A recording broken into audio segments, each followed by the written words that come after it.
I'm James Preece, and I'm an international dating and relationships coach. I've been helping singles find love for over 15 years, have written best-selling books, and worked with many dating companies all over the world. My Love Machine podcast is all about finding love, loving yourself, loving life, and finding new ways to help you live your life with more happiness, passion, and success. I answer your questions, interview inspiring experts, and bring you lots of fun new ideas to finally bring you the love you deserve into your life. Well, hello there and welcome back to the very latest episode of my Love Machine podcast. Now, are you feeling a little bit lost in your love life or in your relationships or just in life in general?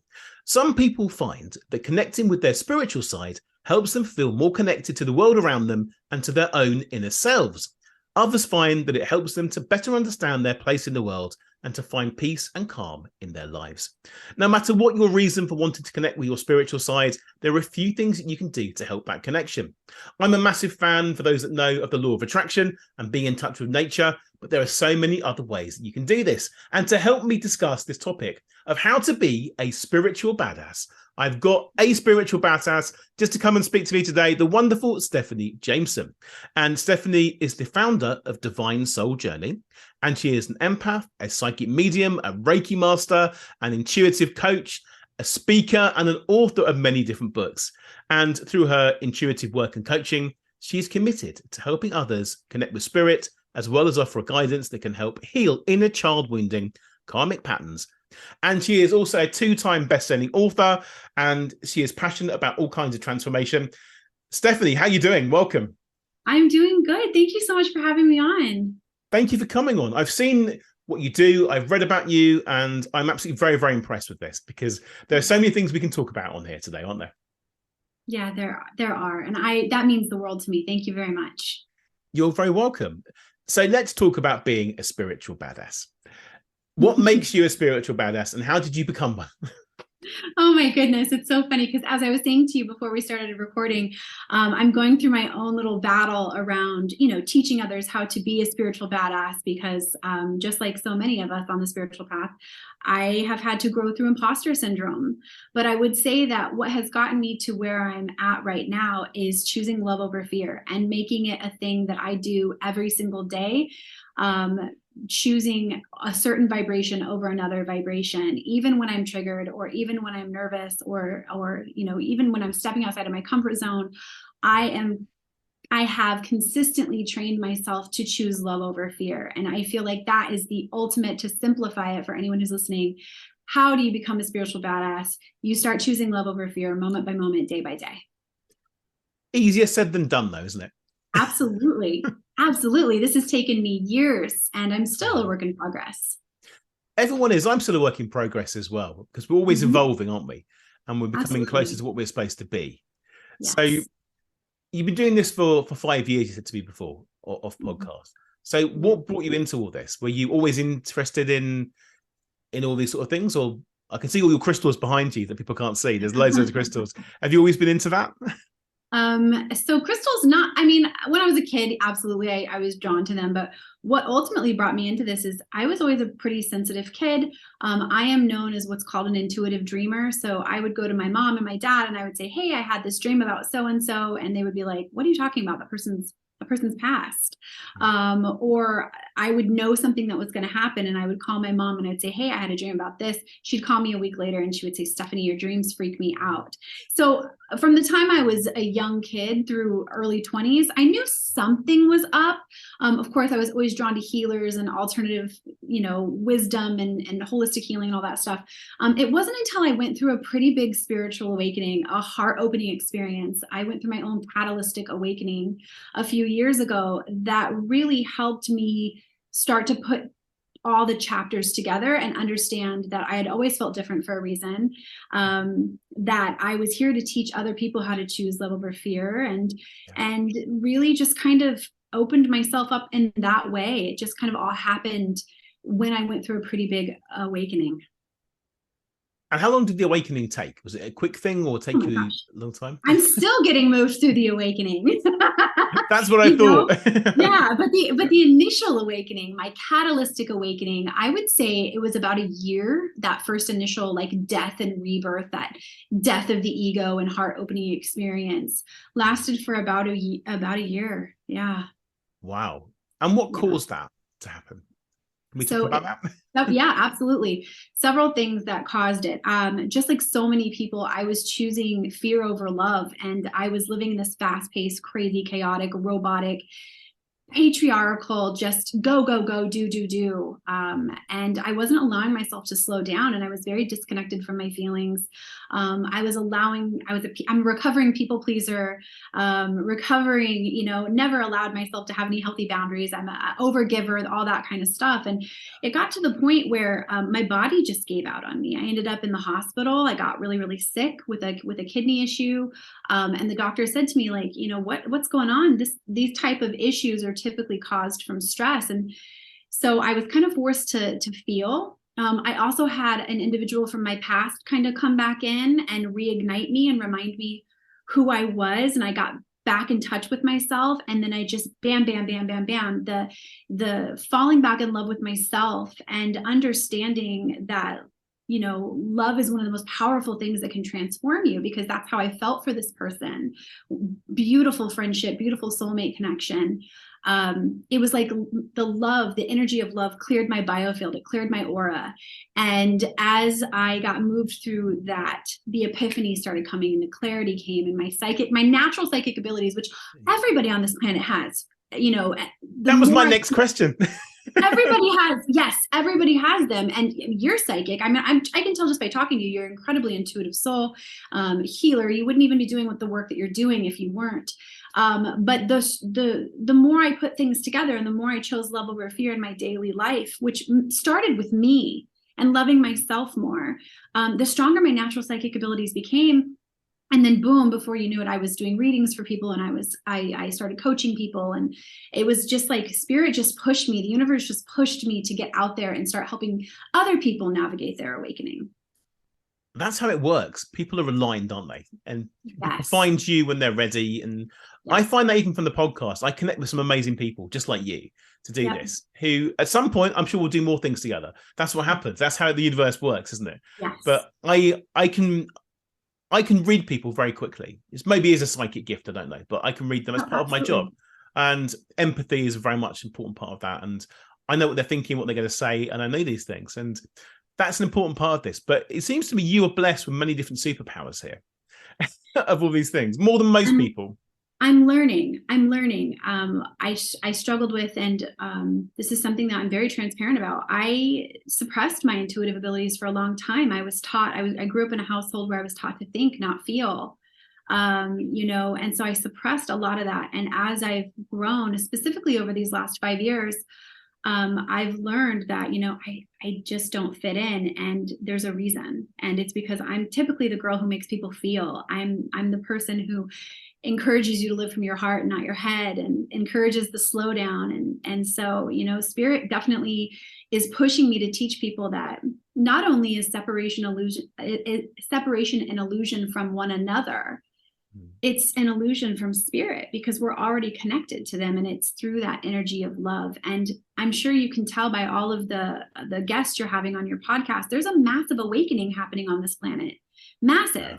And it really is, if you take a step back and you look at it all from a higher perspective, it's love versus fear. Are you choosing love, or are you choosing fear?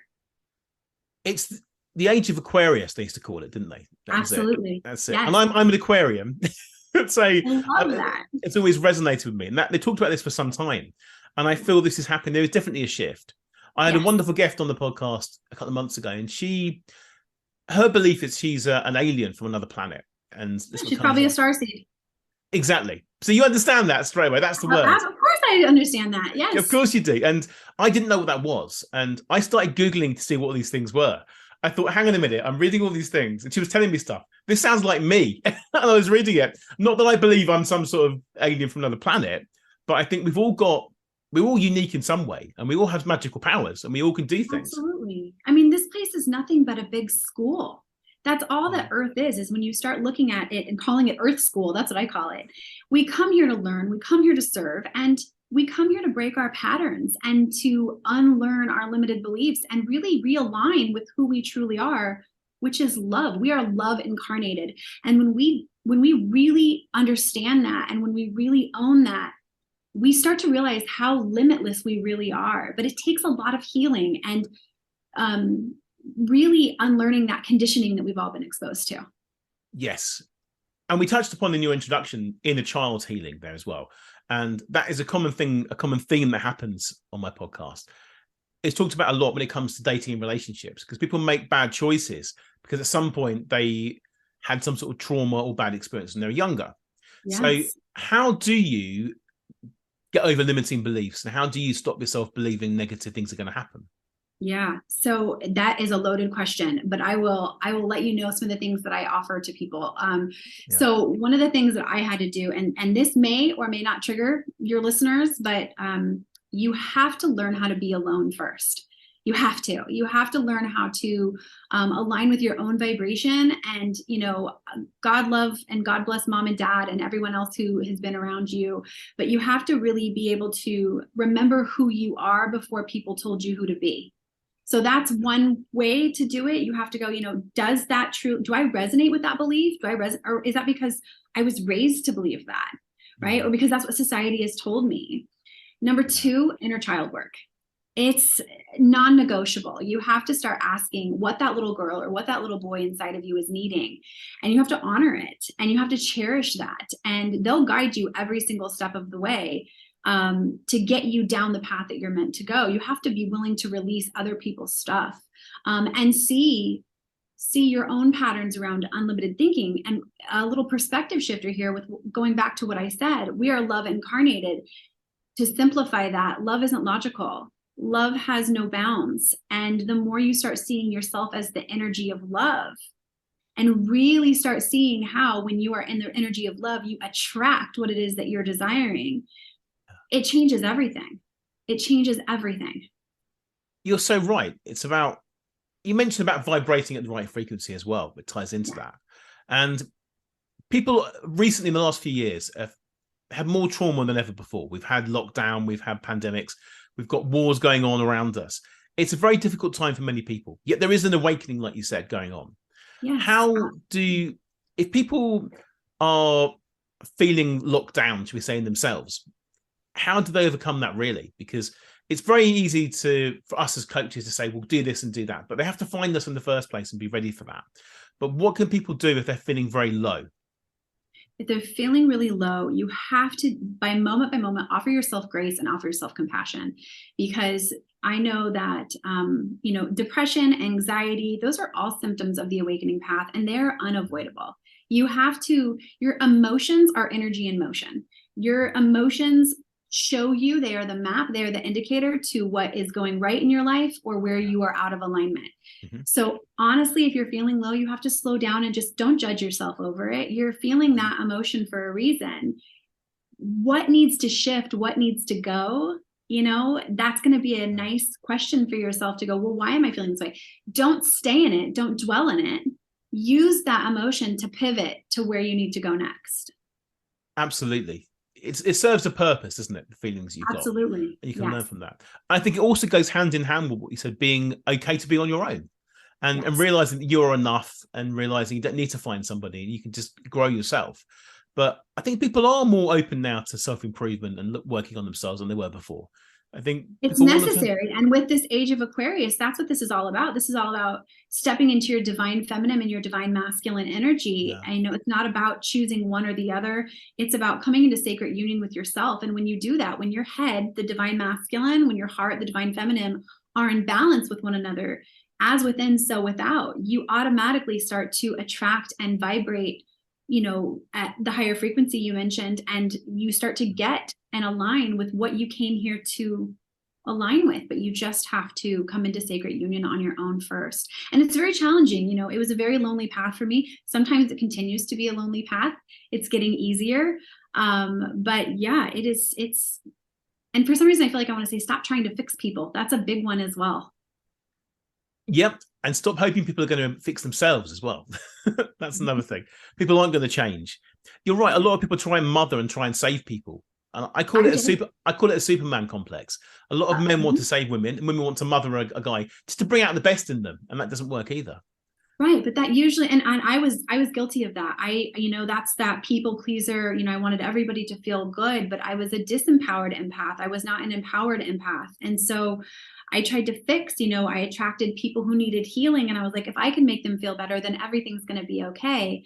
And so what ended up happening for me along the path is that I tried to make everyone else feel better while dismissing my own feelings, and that suppresses our intuitive knowing. That suppresses us from living in alignment with our purpose. That keeps us off of our own path of abundance. It does. And that's made me think as well that people don't always know what they want, do they? And we have to learn that and make our own mistakes to get to that stage.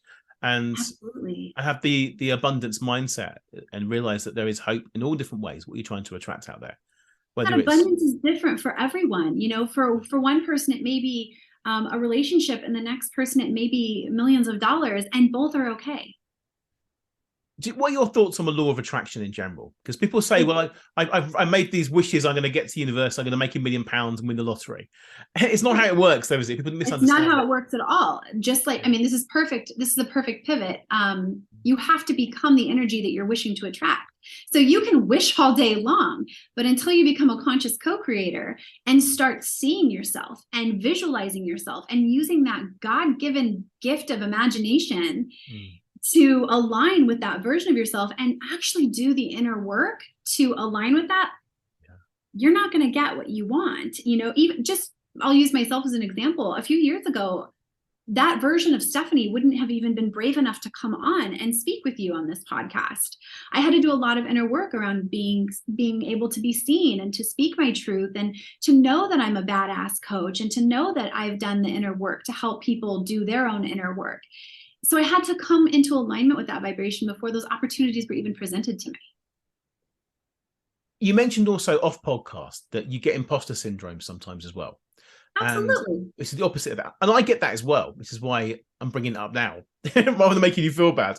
I'm just saying it's a normal thing to have. And people experience this in their lives as well. They think, well, I don't really deserve to have all this, and no one's going to take me seriously. And you question it. The more successful you get in life, the more imposter syndrome you get. Oh my gosh, that is so accurate. The more I was just asked on a podcast the other day, how did you align with your success? And it actually tripped me up a little bit because I realized in that moment, I still don't see myself as successful. And it was really interesting for me to go through. I'm like, wow, the more I have grown and the more work I've done. Yes. And I, Johnny Depp, I was watching a video on him. He had imposter syndrome. Johnny Depp. Yeah. I couldn't believe it. So yes, accurate statement. A lot of people do in life, successful people, but it can sabotage you a little bit and hold you back from achieving what you want to achieve. Very much so. But yeah, even the most famous celebrities and Richard Branson and people have had it at some time, and it's a normal thing. The more we achieve, you think, we're really worthy of this. If you believe that you're worthy of this and you're doing things for the right reason, then you'll attract more of it. And that's what happens. I love that you use that word, because as I was navigating my awakening and spending time alone, a lot of time alone, I did get divorced, and it was one of the hardest things in the world for me. And when I got divorced and I spent all this time alone, I did not date. I did not do anything. I was like, I'm not going right into a relationship after this. There's no way. I actually had the word worthy tattooed on my rib cage, so that every day I could look in the mirror and see that I was worthy of an equal energy exchange. I was worthy of abundance on every level. And that is a big part of what I feel like I'm here to teach, is self-worth. It all comes down to self-worth. You'll start to align with what is your birthright when you believe that you're worthy of it. And that's what Earth School is all about. I love the phrase Earth School. And I also love the fact that you've had that tattooed on yourself. That's the ultimate affirmation, isn't it? That you've done that. So many of my clients and people I've spoken to have gone on to have a phoenix tattooed on their back or somewhere. Because and my son's called Phoenix, and this is why it's a good name, and it resonates with me. But I think people write these things on them just to remind them that they're rebooting themselves and they're changing their lives and moving forwards. Yeah, very familiar with the rising Phoenix energy. I mean, I was in a completely different world. I thought my life was going to be completely different. I owned a completely different business. I had a completely different everything. And then Spirit just came in and was like, and you know nothing. and here's what you're really here to do. And it was very destabilizing, and it took a lot of reprogramming myself through meditation, grounding exercises, mantra work, mirror work, all of that plays a huge role in the Phoenix process. It does. It's helping you realize that the next steps in your life and what's going to happen, and putting a plan for that. And I noticed also there's one word that seems to get mentioned. It's by me this time rather than my guest. And that is journaling, that comes up in my podcast all the time. And I can't journal. I can't do it. I've got a blank journal. I admit that. Anyone that's listening to this, 130 plus episodes in, I'm still not doing it. I struggle with it. But I know that you're a big advocate of that as well, journaling, aren't you? Yeah, but I do it in a really, one thing I love to remind people of is that there's no wrong way to journal and there's no wrong way to meditate.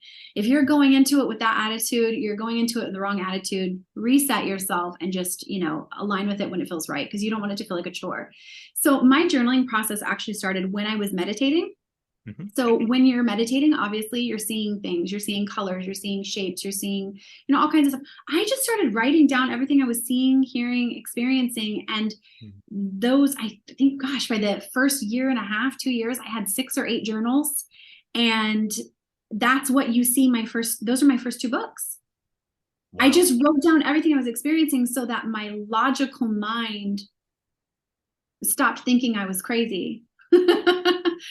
And wrote all this stuff down. And that's kind of how I learned I started learning where it was that I was being guided to go. Were you conscious of what you were writing, or was it automatic writing, or a bit of both? Both. Okay. Yeah. And especially with my first book, I remember my editor sitting me down and going, this is what we want from you. They had already had the title and all that stuff. And they were like, this is what we want. We want you to write it. And I was like, oh my gosh. And they said, we would need 90,000 words from you. And I was like, 90,000 words. Oh my gosh. Yeah. So I was sitting there writing one night. I'm a creative. Obviously, I love to create at night. I'm a night owl. So I'm writing all this down. And all of a sudden, before I knew it, I had thousands of words written. And I thought to myself, where did that come from? How did I know that? And that's when I started going, I either channeled that or that's some wisdom from a past life, because I have no idea where that came from. That's what it is. That's how it works, though, isn't it? There are things we suppressed and things that we're not even aware of, we forget about. And deep down, we know the solution to most of our problems in life if we want to act on them. And it's all within. It's all within your heart. And that's where I challenge the people who I work and the people who are listening to this. You have to get yourself into the habit every single day. I know it's challenging to submit to the will of the heart without having to know the hows, the whys, or the whens. Yes. Mm-hmm. So if you're doing that, what else do you do every day? Do you have any other daily rituals that you do? Daily rituals, physical exercise, huge for grounding. So obviously I'm an empath. I'm very sensitive. If I don't keep my energy grounded, I can't do the work that I need to do to help other people. And I certainly can't do readings. So that's a huge one. Getting your butt outside. I love that you mentioned that. We have an aura, we have a biofield, as they refer to it in science, that extends up to 8 feet outside of us. They're even starting to determine if it's bigger. That needs to be cleansed. And by going outside and just standing in the air and letting the wind blow, getting yourself in water. I just spent a week over in Hawaii. That was the most grounded and clear I've ever felt in my life, swimming around in the ocean over there. Anything that just simply makes you feel good and brings you into the moment, that will help you with anything that you're getting moved through, or just as a daily ritual. I love that. I always ask my guests about daily rituals because it's an important thing. And it doesn't need to be every single day. I'll also admit to you, I dance. So before I get on podcast or before I do any kind of anything where I need to shift my energy, I will totally put my headphones in and I will listen to some hip hop music, or I will listen to some badass empowerment music, and I'll just dance in front of the mirror to just kind of shift the energy and get into my creative flow. So that's a powerful one as well. So you were dancing before you spoke to me? I did. I tell my clients to do that before they go on the date as well. The same thing. They should get up there. It's empowering. It is. It's empowering. And imagine everything going really, really well and dance around, get the energy going, because we've got all this stuck energy in us sometimes, haven't we? Particularly if we sat down at a desk all day long and we don't do much, it's difficult. And then how do you go on a date and how do you go and do things if you're in that mood? But well, and especially as a woman, I'll tell you, that's how I found my self-confidence again, and reprogrammed myself that I was beautiful, because there's so many women out there who, we get beat down by life. And so I really encourage, and I work with a lot of women who I encourage them to just fall back in love with themselves. So dancing is a great way to get back in touch with your beauty, your femininity, and just owning your goddess power. Yes. I don't dance very much, but I sing. That's what I do. I love that. I sing. And I always say this, I said it before on the podcast. If I'm singing, I sing when I'm happy. I sing when I'm sad or I'm annoyed. If I don't sing, something's very wrong. Indeed. I'm a singer. I'm a singer as well. So I love that. What sort of things do you sing? So I love country music. I worked with and was married to somebody who was in the hip hop industry, and I sang on that kind of music, R&B. I mean, anything I could sing. But my father was into rock and roll. My mother was a country girl, and I ended up marrying somebody who was into hip hop. So a little bit of everything. That's a very eclectic mix there. I love that. Absolutely. I mean, it's music. How can you not love all music? I'm the same. I'm not going to make you sing, by the way, in case you're wondering. No, thank you. I'm not going to ask you to sing. No, don't worry about that. Put no pressure. I have Spotify playlists that I play in between clients when I'm not doing that, and I have all kinds of crazy stuff on there. I like a lot of sort of cheese music, like cheesy stuff, and postmodern jukebox. You heard of them? They take popular songs and play it, and you know all that. Okay, you can see your face. I love all those sort of things, and a bit of Elvis, bit of something a bit more popular, theme tunes from TV shows, and these are all things I tell people to do. Go with your personality, different things each day to inspire you.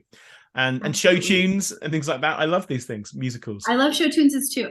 My first 2 books were written to movie soundtracks, and I do that. I listen to things like Braveheart or whatever comes across my feed, because it evokes emotion, and that's just how powerful music is. So when you're in alignment with that emotion, you're going to tap into that energy. You're going to tap into that vibrational field, and you're going to be able to pull more out of you in that way.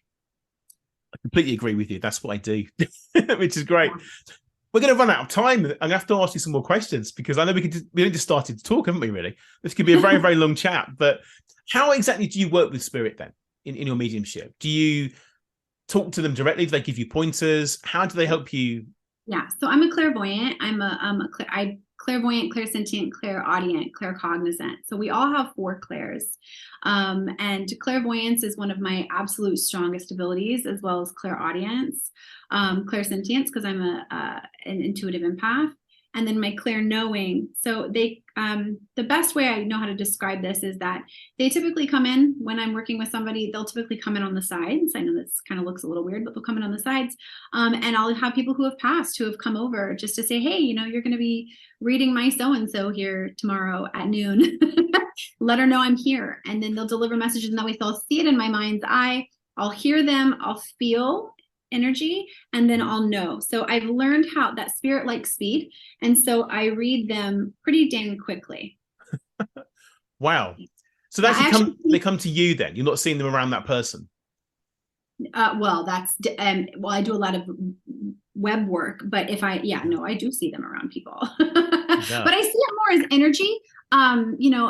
I always get people who ask me funny questions about, because Hollywood conditions us so much to what all this looks like. But I see a lot of colors, and I see a lot of sparks, and I feel a lot of things versus, it's not like Sixth Sense. I can see colors, and I can feel, and I can see different things. Being a Reiki master, I was trained in how energy flows.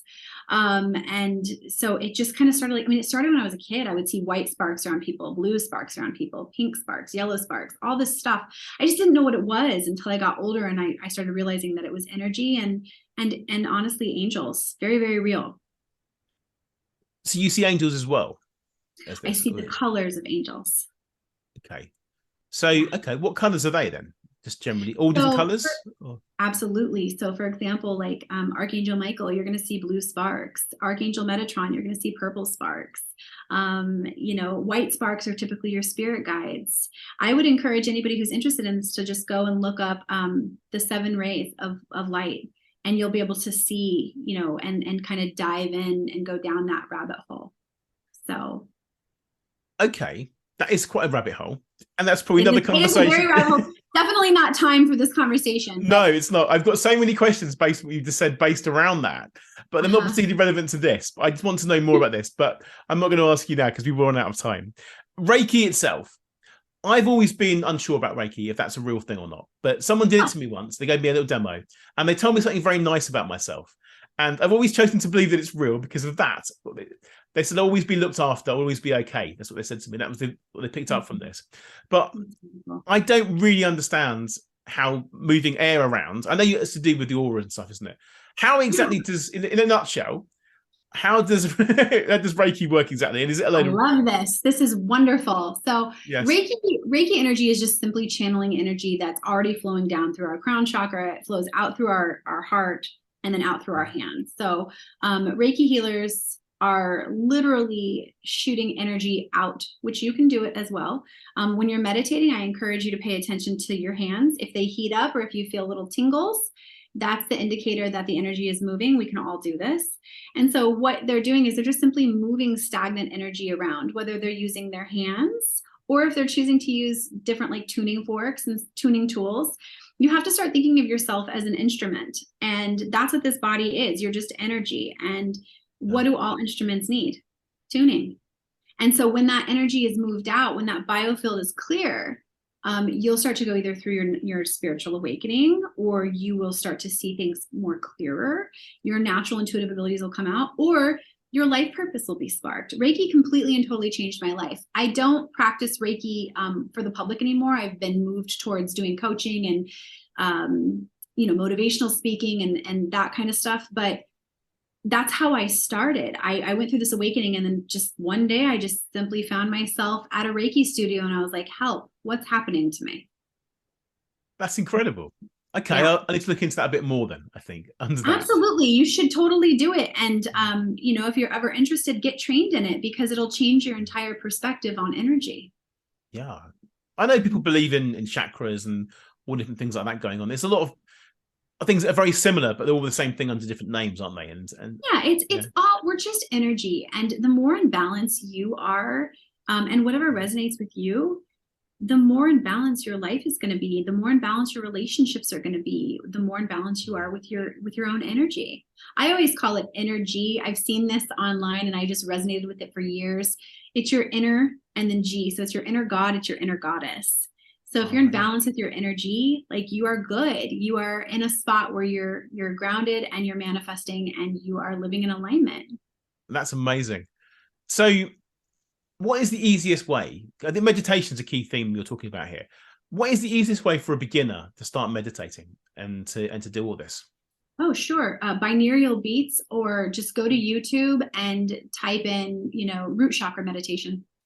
Yeah.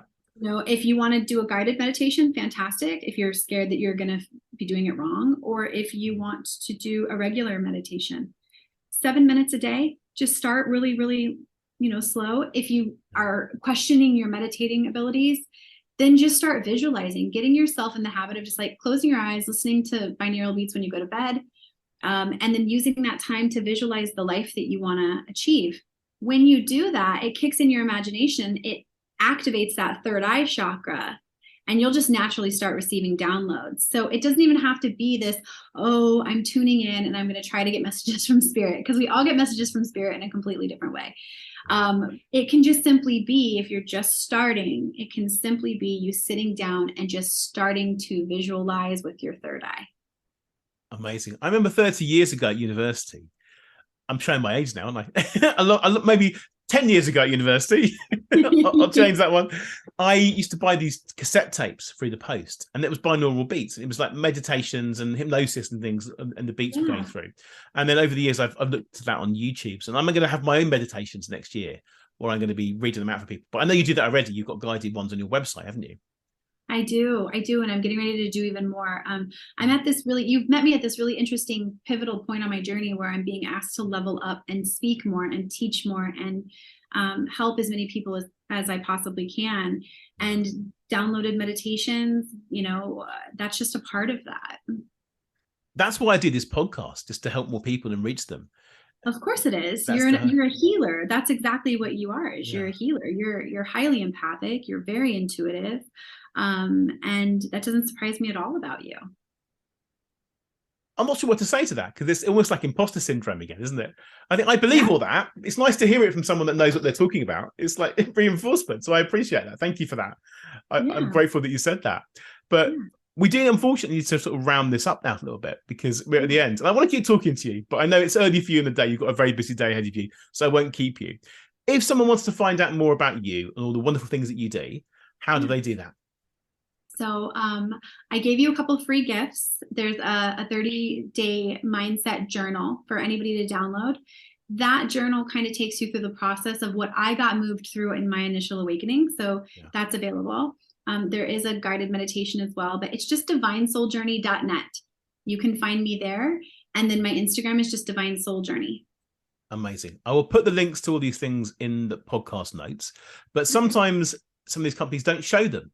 But you know what to do. Go directly to these websites, and please do that for everyone that's listening. And I'm sure that we'll talk again at some point in the future. But thank you so much for sharing this. It's been amazing. And so much wonderful, useful information. Have a great rest of the day. Thank you. Thank you so much for listening. I'd love to give you a free copy of my latest book, which you can download right now from my website, jamespreece.com. If you enjoyed this podcast, I'd really appreciate it if you could share the love by taking a few seconds to write a positive review on the iTunes store right now. See you next time.